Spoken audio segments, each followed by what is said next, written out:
సుమన్ టీవీలో మీ business promotions కోసం ఈ కింది నెంబర్ను సంప్రదించగలరు.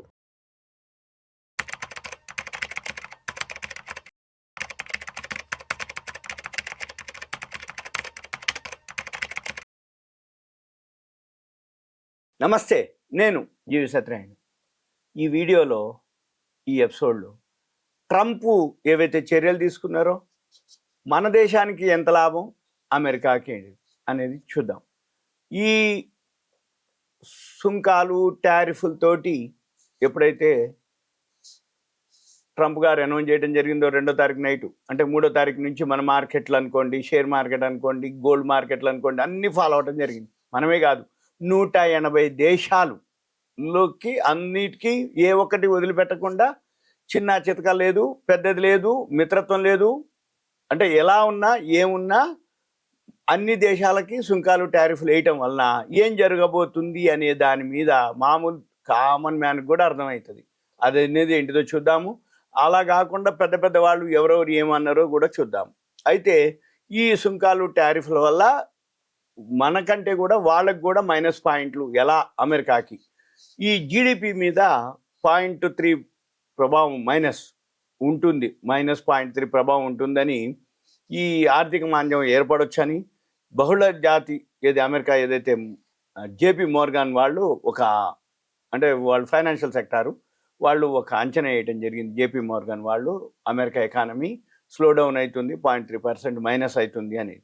అయితే ఈ మాంద్యంలోకి, ఆర్థిక మాంద్యంలోకి ప్రవేశించే అవకాశాలు ఉన్నట్లుగా, ఈ తర్వాత అంతకుముందు ఏదైతే 40% ఉన్నటువంటి అవకాశం ఏదైతే ఉందో ఇప్పుడు 60%కి పెరిగింది. అయితే ఇదంతా కూడా జీడిపి మీద, గ్రాస్ డొమెస్టిక్ ప్రొడక్ట్ మీద తీవ్ర ప్రభావం పడే అవకాశాలు ఉన్నట్టు తెలపడం జరిగింది. అయితే ఇప్పుడు ఈ ప్రపంచవ్యాప్తంగా ఈ సుంకాలు ఏవైతే చేయటం వలన, సుంకాల వల్లనే ఈ యొక్క ఎకానమీ స్లో డౌన్ అవుతుందని వాళ్ళు చెప్పడం జరిగింది. దాని యొక్క CEO మైకేల్ ఫెరోలి అనమాట, అతను అనటం జరిగింది. దీంతో అమెరికాలో ఇన్ఫ్లేషన్ పెరుగుతుంది, ద్రవ్యోల్బణం పెరుగుతుంది. ఈ ద్రవ్యోల్బణం ఎప్పుడైతే పెరుగుతుందో నిరుద్యోగ రేటు కూడా పెరుగుతుంది. అంటే నిరుద్యోగ శాతం, అంటే నిరుద్యోగులు ఎక్కువవుతారు అని చెప్పడం జరిగింది 5.3%కి. తర్వాత దీంతో అమెరికాలో ఉద్యోగాలు కూడా ఎక్కువ ఉండవు అనేది చెప్పడం జరిగింది. అయితే దీంతో ఎప్పుడైతే దిగుమతులు ఉన్నాయి, ఇప్పుడు ఏదైతే సుంకాలు వేసారో ఈ సుంకాలతోటి అమెరికాకు దిగుమతి అయ్యే ఏవైతే, అంటే మనం ఏదైతే అమెరికాకి మనం ఎగుమతి చేస్తాం వాళ్ళు దిగుమతి చేసుకుంటారు. ఈ దిగుమతి చేసుకున్నప్పుడు మన నుంచి ఏవైతే వచ్చినాయో ఒక్కొక్క దేశానికి ఒక్కొక్క సుంకం ఉంది. ఆ సుంకాల ద్వారా ఏం చేస్తారు, అప్పుడు ఏమవుతుంది, అక్కడ సుంకాలు ఎప్పుడైతే పెరుగుతాయో మనం ధరలు పెంచుతాం. అమెరికాలో ధరలు పెరిగినప్పుడు ఏమవుతుంది, ఆటోమేటిక్గా కొనుక్కునే వస్తువులు ధరలు పెరిగినప్పుడు ఇన్ఫ్లేషన్ పెరుగుతుంది. ఎక్కడ, అమెరికాలో. ఎప్పుడైతే ఇన్ఫ్లేషన్ పెరుగుతుందో ఆటోమేటిక్గా దాంతో ఏమవుతుంది, సేల్స్ తగ్గిపోతాయి. కొనేవాళ్ళు కిలో అంటే తక్కువ కొనుక్కుంటారు. దాంతో ఏమవుతుంది, అక్కడ ఎకానమీతో పాటు మనకు కూడా, అంటే అంత వర్కౌట్ అవ్వాలి కదా మనం అమ్మే అటువంటివి. దాంతో ఏమవుతుంది, ఇవన్నీ అనమాట. అప్పుడు ఏమవుతాయి, వేరే దేశాలు అమెరికాకి చేసే బదులు ఎక్కడైతే సుంకాలు తక్కువ ఉన్నాయో అక్కడికి వస్తాయి. ఇక మన దేశానికి ఏం లాభం, అమెరికాకి సుంకాలు ఎక్కువ ఉంటే అక్కడ ఎంతైతే అవుతుందో ఆ దేశాలు ఏవైతే ఉన్నాయో, మన దేశంలో సుంకాలు తక్కువ ఉన్నాయి అనుకోండి, లేదు మన దేశంతో కేంద్ర ప్రభుత్వంతో మాట్లాడుకొని మన దేశానికి కావాల్సినవి మనకి సప్లై చేస్తారు. అంటే వాళ్ళకి కావాల్సింది ప్రొడక్ట్ సేల్స్ కావాలి. ఎక్కడ సుంకాలు తక్కువ ఉన్నాయి అంటే ఆ దేశానికి వాళ్ళు ఎగుమతులు ఎక్కువ చేస్తారు. మనం కూడా అంతే, ఎక్కడ ఎక్కువ లాభం ఉంది, ఎక్కడ ఎక్కువ ఉంది అంటే ఇప్పుడు మనం ఎగుమతి ఏవైతే చేస్తున్నామో ఎక్కడ డిమాండ్ ఉండే దాన్ని బట్టి మనం ఎగుమతి చేస్తాం. మనకి ఏవైతే వస్తువులు లేవో మనం ఎక్కువ శాతం మనకేం పెద్ద ఎఫెక్ట్ పడదు. ఎందుకోసం అంటే మనము దిగుమతి చేసేవి చాలా తక్కువ, మనం ఎగుమతి చేసేవి ఎక్కువ ఉంటాయి. కాబట్టి మనం దిగుమతి చేసుకునే సుంకాలు ఏవైతే ఉన్నాయో వాళ్ళు ఎగుమతి సుంకం వేస్తారు. కాబట్టి మన మీద మనకి పెద్దగా ఉండదు. మనం ఏదైతే ఉందో మనం ఎగుమతి చేసినప్పుడు మన సుంకాలను బట్టి మనం వేరే దేశానికన్నా చేయటం జరుగుతుంది, లేకపోతే ఎక్కువ శాతం మన దగ్గరే వాడుకోవడం జరుగుతుంది. దానివల్ల వాళ్ళకే నష్టం తప్ప మనకి పెద్దగా నష్టం ఉండదు అనమాట. అది ఇక మనం రాబోయే రోజుల్లో ఎలా ఏంటిది అనేది చూద్దాం. అయితే ఇదంతా కూడా ఈ జీడిపి దిగుమతులు 1986 ముందు స్థాయిలకి తిరిగి వెళ్ళే అవకాశం ఉందని అమెరికా యొక్క నూతన సుంకాల విధానంపై, ఫెడరల్ రిజర్వ్ మొన్న వడ్డీ రేట్ల మీద న్యూట్రల్ చేశారు. ఆయన చైర్మన్ ఎవరైతే ఉండ్రో ఆయన జెరోమ్ పావెల్ కూడా ఆందోళన వ్యక్తం చేయడం జరిగింది, ఇలా జరుగుతుందని. అయితే ఈ ఏదైతే సుంకాలు ఏదైతే చేసిర్రో వీళ్ళు గతంలో ఊహించిన దానికంటే చాలా ఎక్కువ చేయటం, దాంతో ఆర్థిక నష్టం కలుగుతుంది అని చెప్పడం జరిగింది. అయితే Barclays, BofA, global research, Deutsche Bank, UBS global wealth వీళ్ళందరూ పరిశోధనా సంస్థలు అన్నీ కూడా అమెరికా ఏదైతే విధిస్తున్నాయో కొత్త టారిఫ్లు అవన్నీ కూడా ఎకానమీని, ఆర్థిక వ్యవస్థనే పతనం చేసే ప్రమాద దిశలో వాళ్ళు హెచ్చరించడం జరిగింది. అయినా కానీ ట్రంప్ గారు 4 సంవత్సరాలు ఎప్పుడైతే జో బైడెన్ రావడం జరిగిందో 4 సంవత్సరాలు హోంవర్క్ చేసి 4 సంవత్సరాలు ప్రాక్టీస్ చేసి ఎప్పుడైతే ఆయన ప్రభుత్వం వచ్చిందో అప్పటి నుంచి కూడా ప్రపంచ దేశాలన్నిటి, ఒక్క దేశం కూడా వదిలిపెట్టింది లేదు. 180 దేశాల మీద ఆయన ఏం చేయాలనుకుండు, ఏం చేసిండు, 4 ఏళ్ళు దేని మీద సుంకాలు ఉన్నాయి, టారిఫ్లు ఉన్నాయి, ఏమన్నా అనగానే ఏం చెప్తుండు అతను, అమెరికా పీపుల్, అమెరికా వాళ్ళకే, అమెరికా కోసమే నేను అని అంటుండు. కానీ ఇవన్నీ ఏవైతే ఇతను చేస్తున్నాడో దాంతో ఏమవుతుంది, అమెరికా ప్రజలకి ఏదైతే అవసరాలు ఉంటాయో, మనం ఏదైతే ఎగుమతులు ఉన్నాయో అంటే అమెరికా వాళ్ళు దిగుమతి చేసుకునే వస్తువుల మీద చాలా ప్రభావం ఉంటుంది ఈ సుంకాలు, టారిఫ్ల మీద.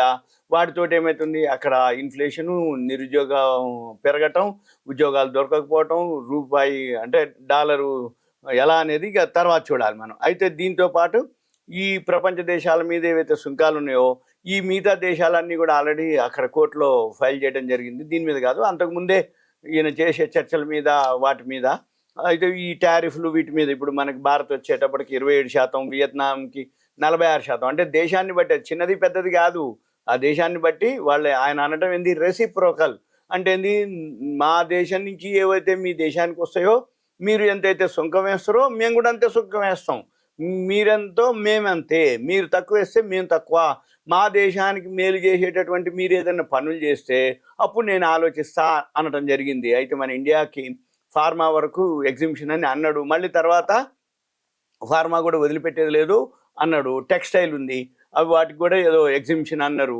మళ్ళీ ఇవన్నీ కూడా రాబోయే రోజుల్లో మళ్ళీ తెలుస్తుంది. మనం ఇంకో ఎపిసోడ్లో మనం క్లియర్గా అంటే ఇప్పుడు ఫార్మాకి, టెక్స్టైల్కి అన్నారు, మళ్ళీ అన్న తర్వాత ఏమంటున్నారు, మళ్ళీ ఫార్మా కూడా వదిలిపెట్టేది ఏం లేదు అని మళ్ళీ అంటుర్రు. అయితే ఇప్పుడు వియత్నాం 46%, ఇజ్రాయెల్ 17% సుంకాలు, అలా 180 దేశాలకు 180 లిస్ట్ ఉందన్నమాట. అంటే దేశాన్ని బట్టి, వాళ్ళ యొక్క ప్రోడక్ట్ని బట్టి, వాళ్ళ యొక్క టారిఫ్లు, వీళ్ళ వస్తువులు వాళ్ళు ఎంత సుంకం వేసారో దాన్ని బట్టి ఆ సుంకాన్ని మళ్ళీ వీళ్ళు కరెక్షన్ చేసి వేయటం జరిగింది. అందుకని ఇవన్నీ ఉన్నా లేకున్నా ఇప్పుడు ఆయన ఏమంటుండో, ఏ దేశమైనా ఏ ఉత్పత్తులైనా అమెరికాలో అమ్ముకోవచ్చు, కాకపోతే మినిమం కనీసం 10% సుంకం అయితే చెల్లించాలి.